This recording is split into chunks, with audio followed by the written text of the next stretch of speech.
If you are interested in listening to every single episode of this podcast ad-free with no interruptions, then you could subscribe to 3D Printing Basics through Patreon, Spotify, or Apple Music. Every single link will be in the show notes below.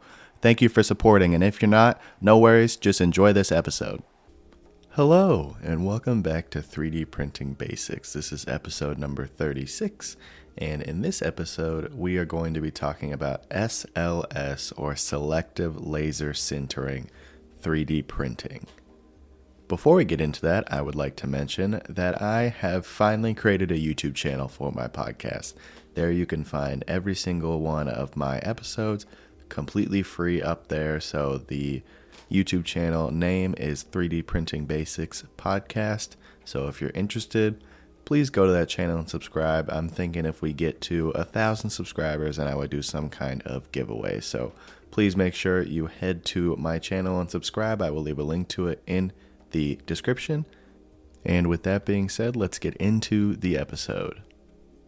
This episode is brought to you by PCBWay. If you're into 3D printing, you know how important precision is, and PCBWay delivers that, not only in custom PCB manufacturing, but also in 3D printing services. Whether you need high-quality parts for your next big project, rapid prototyping, or even CNC machining, PCBWay has got you covered. With a wide range of materials and super competitive pricing, they're your go-to for bringing your designs to life. Check them out at PCBWay.com. Again, that's PCBWay.com, and take your projects to the next level. So I wanted to start by talking about how it works. So SLS, the main thing that differentiates it from other forms of 3D printing, that being FDM and SLA, which, by the way, I have already made a podcast episode about. If you're interested, then please go back. I believe it was episode number 4 or 5, so please go back and listen to that if you are at all interested. But back to SLS, how it works is that it uses a powder base for its quote-unquote material, where for SLA, you're going to have a resin as your material, and for FDM, you're going to have spools of plastic that gets melted, and so on and so forth. SLS uses a powder, and this powder is dispersed in a thin layer on top of the build platform, and the printer itself is going to preheat the powder to just below the melting point of itself, whatever that might be, and then a laser is used to precisely heat up the exact parts of the powder that you want that goes into building the part, and that is going to melt it and fuse these things together. So it kind of works like how SLA does, where SLA kind of flashes the image onto the resin and cures just the part of the resin that will build the part. SLS uses the same thing with a laser and with the powder. It's only going to shine on the parts that make up the part that you are trying to create, and leaves the rest of the powder uncured, which is actually a good thing because that uncured powder that is now surrounding the layer of the part that you are creating acts as a support system. And so when you are using SLS 3D printing, you don't need any supports, and that makes it so good for creating these super complex objects, because that powder forms such good support that you can print anything that you want, and you are not held back, and you don't need to adjust or think about geometry, think about how supports might get in the way or how it might not just be possible. You can literally print anything you want with SLS printing because the support system is so good. And so it goes like this, layer by layer, until you have a finished part. And then how that part works is you then take it to a different station, which you then knock all the powder off. And that's another plus with this powder, is any powder that was not cured or not used in your 3D printing, it can be reused and tossed back into the printer and used for the next part, which is really, really nice. I know with resin, you can reuse the resin that you didn't use, and SLS is kind of the same thing with this powder. Next, I wanted to get into the history, a brief history of SLS 3D printing. When I first learned of SLS, I thought it was this crazy new additive manufacturing technique that just got developed recently, but it turns out it was actually one of the first 3D printing techniques that was ever developed. It was developed in the mid-1980s by Dr. Carl Deckard and Dr. Joe Beeman at the University of Texas. And that was just something that I thought was really interesting, and I was wondering, well, why haven't I heard of it if it was developed so early? And I think the main holdback to SLS printing is how expensive it is to get everything together and the footprint that it takes up. SLS printing is expensive. It's like SLA in that you don't just need the printer, you also need a cleanup station, probably a sandblaster. There's a lot of different applications because the post-processing technique is so thorough and because there's so many steps to it. But the difference I would say between SLA and SLS is all the machinery together is so expensive because it is mainly an industrial application. So there's not really any hobbyists or any desktop versions of these machines. It's kind of only these giant industrial parts that are made to go in a warehouse for, billion-dollar companies. Now, as of late, companies like Formlabs and other companies are starting to develop more desktop versions of SLS printing. But even the cheapest one I could find for just the printer itself, which again, you can't use SLS with just the printer itself. You need other parts, you need other machines. The cheapest thing that I could find was from Formlabs, and it was $10,000 for just the machine itself. So I understand that most of my audience, that's nowhere near in their budget, but I just wanted to educate us on SLS printing for something down the line, especially if you are interested in starting a 3D printing business. I think SLS is hugely popular in the industrial manufacturing space, and I believe it's definitely something to look into down the line. And speaking of industrial, I wanted to explain kind of my thoughts on why I think it's so popular in the industrial space. And the main reason I think that it is so popular is honestly because of surface finish. When most people who aren't in 3D printing think additive manufacturing, they think of the layer lines, they think of the kind of ugly finish that most 3D printed parts, whether you're using FDM or SLA, you can see the layer lines in most every print. And if you're using something in an industrial application, you need it to look really good. You need it to look sleek. You don't want it to stand out with these ugly layer lines that may deter a customer, especially a customer that's spending, millions of dollars on a machine. You don't want something that ugly on your parts. And the good thing about these powder-based SLS is that the layers are so small and that you're using fine particles. There are no visible layer lines, which is really, really nice and another positive about SLS 3D printing. And in my opinion, I think that's why it's super popular in the industrial space. And the second reason that I think it's very popular is the known strength of the parts. The materials that SLS printing uses, they use nylon, which is most popular, just a bunch of different types of nylon, whether you have nylon 11, nylon 12, you can have glass filled, you can have carbon fiber infused nylon. Nylon for SLS is kind of like the PLA of FDM 3D printing. It's very popular, and there's tons of different kinds, there's tons of different spin-offs of this nylon. And that is because it is super, super strong while also being somewhat flexible, doesn't break. It's a very good overall use. They also have TPU, which, as we know, TPU in SLS printing is very popular to TPU in FDM printing. It is a flexible filament that can bend but not break, and just if you print it right, it turns out really, really nicely. And the next most popular thing that they have is a polypropylene, which is not something that I think is used in FDM very much. I can't speak for SLA. But the reason why polypropylene would be used in SLS 3D printing is because you can create watertight parts.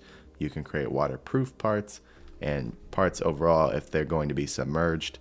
I've seen parts that have been completely submerged for the entirety of their lifetime being used with this polypropylene, and that is something that I believe differentiates SLS printing from FDM versus SLA printing, because I know FDM for sure it's very difficult to get completely waterproof parts, and you definitely can't fully submerge FDM printed parts for the entirety of their lifetime because there just isn't that much plastic out there, especially when you're printing it layer by layer, that can hold up to being submerged for the entirety of its lifetime.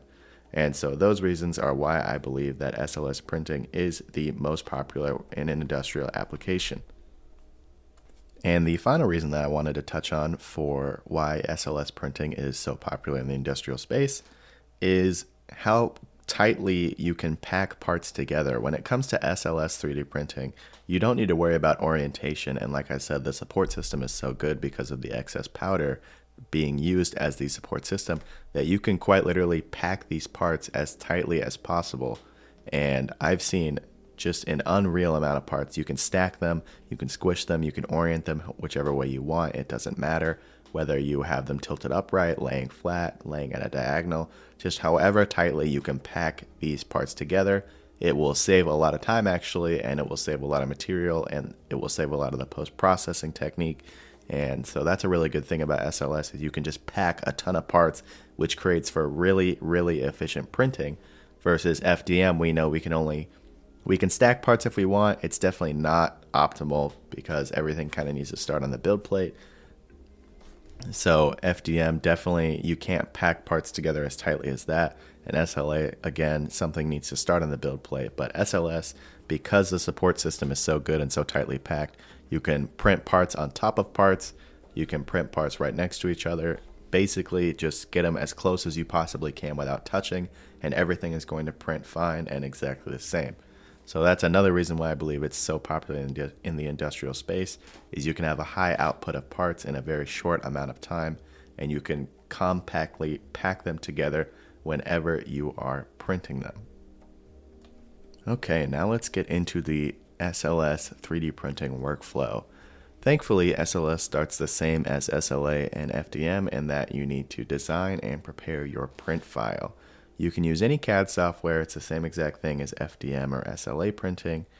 You can still use an STL, an OBJ, a 3MF file, and it's very, very simple in that matter. Next, you need to prepare the printer, and this is also very similar to SLA or FDM printers. You need to preheat your printer and you need to load the material. In this case, the material is the fine powder that is being used. So once you load that up and once you preheat your printer, you could start the print. Now, once all the pre-checks have been completed, you can start the print. Obviously, it's going to print, and like I said, the way it prints is by rolling out a superfine layer of powder and using a laser to cure only the parts that are going to end up creating the final part, and the rest of the uncured powder that is in that layer is going to be used as support. Once the printer has done that for all the build layers and it is finished printing, now comes the most extensive and the most tedious part of the process, which is post-processing.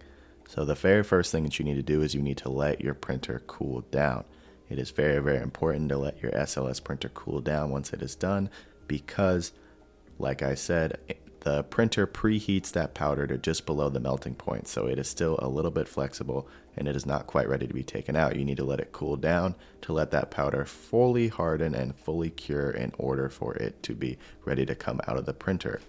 And once the parts are ready to be taken out, you take kind of the whole lump of all the parts that you have in there and all the excess powder and take it over to a different workstation that is specially designed for this, where you break it down and you take a brush and you break down each part out of kind of the general clump and you brush it all off, get as much excess powder off of the parts as possible, because since the way you print is going up layer by layer, there's a lot of excess uncured powder that is surrounding that whole entire part, and you need to brush all that off. You need to get as much of it off as possible.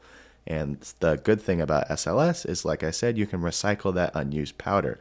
So these workstations that are especially built for it have sifts in the bottom and at the bottom of these workstations, and you just break it down on top, and all the excess powder kind of falls down into that sift, and you can recycle that and reuse it for your next print. Then after that, you need to take it to what they call a media blaster. It looks just like a sand blaster, and that is where you get the rest of the powder off. This powder is super, super fine, and so you're going to have a ton of extra uncured powder that is trying to attach itself and really refusing to leave the final part that you make. And so it's important that you take it to this sandblaster to get every last bit of fine powder that is still sticking off of that, so you can get just your final part. And once you do that, there's a couple different ways you can go. You can leave it as is. They have stations where it kind of cures it and kind of finishes it to give it a semi-gloss finish. You can paint it. You can pretty much do anything you want to these final parts, which is another really, really nice thing about SLS printing is it already looks great. So you can use it as is, like FDM. You don't need to put like filler primer. You don't need to do a bunch of stuff to get it looking good. It immediately looks good, and you can paint it or you can leave it as is. And once you do that, that's all that there is to it. That's pretty much SLS printing for you. And so I just wanted to go over some quick pros and cons that I feel are important with SLS printing. First, the pros. The pros with SLS printing, I think the main great thing about it is that your options are actually limitless. I know 3D printing in general likes to market itself as you can create anything, but those of us who have actually tried, especially with FDM, you know that there are definitely some setbacks. There are some setbacks with supports. These crazy complex shapes are definitely hard to print, and we have our limits with FDM and SLA printing. But with SLS, you truly don't. Because of their built-in support system of that uncured powder, you truly can print anything you want. I also really like how you are able to reuse the material that is uncured and that you break down in the processing station. I think that's a really cool thing and could save on costs down the line. Obviously, there are no build lines. Every part comes out looking like just one solid part, almost like it was injection molded. And the parts themselves, no matter what you use, they're very strong. They're going to be able to hold up in an industrial application. They're going to be able to be kept outside. You don't need to worry about that. No color fading. Just strong parts every single time and very, very consistent. The cons that I see to SLS printing are, one, it's expensive. Not only do you just need the printer, you need the sandblaster type station, you need the station where you break it all down and recycle the parts, and the cheapest price I could find all in for that was over $50,000. So not super realistic or realistic at all for probably 99% of the people that listen to this channel. Another con that I don't like about this is that you need a very large footprint. This isn't something that you can just keep on your bedroom desk. This is something that needs a lot of space. You're going to need likely, if at the very least, you're going to need a garage space where you can set all this up in. And at worst, you're going to need a whole entire warehouse set up. Another thing that I don't like, and that this might just be a me thing, for other people might not be so bad, is the post-processing technique is super, super tedious. You have to break all the parts down. You have to take each individual piece you have with a fine brush. You need to brush as much powder off. Then you need to sandblast each part. And I can imagine that powder can get airborne very easily and get into your lungs. So I'm guessing you have to wear a respirator. And just overall, coming from somebody like me who really doesn't like post-processing, that is a really annoying part to this. And another bad thing about this is that it requires training. It's not like typical FDM and SLA printing where you can just plug and play and kind of figure out as you go. SLS by itself is something that normally requires training and specialized skills in order to operate. So that's definitely something to consider if you're thinking about jumping into the SLS space, is the expensiveness and the fact that it requires training. Make sure you dedicate your time to properly learning about these printers. All right, and that's about all I have with SLS printing. I think overall, it's a really, really cool system. Selective Laser Sintering is really cool because you can print whatever you want. Your opportunities are truly endless and pretty much only confined to build space, which is something that we can't say for FDM. Obviously, we still are confined to build space, but we have certain limitations with what we can print. I just think that it is also very expensive, but if it's something that you can afford and you are a successful 3D printing business that's looking to expand your reach, SLS is going to be something that is really attractive to other businesses because it doesn't have the marks of normal 3D prints, that being layer lines. So just something to think about. I really hope you enjoyed this episode and learned a little something about selective laser sintering. Like I said, please subscribe to my YouTube channel. Thank you so much for listening, and I'll talk to you next time.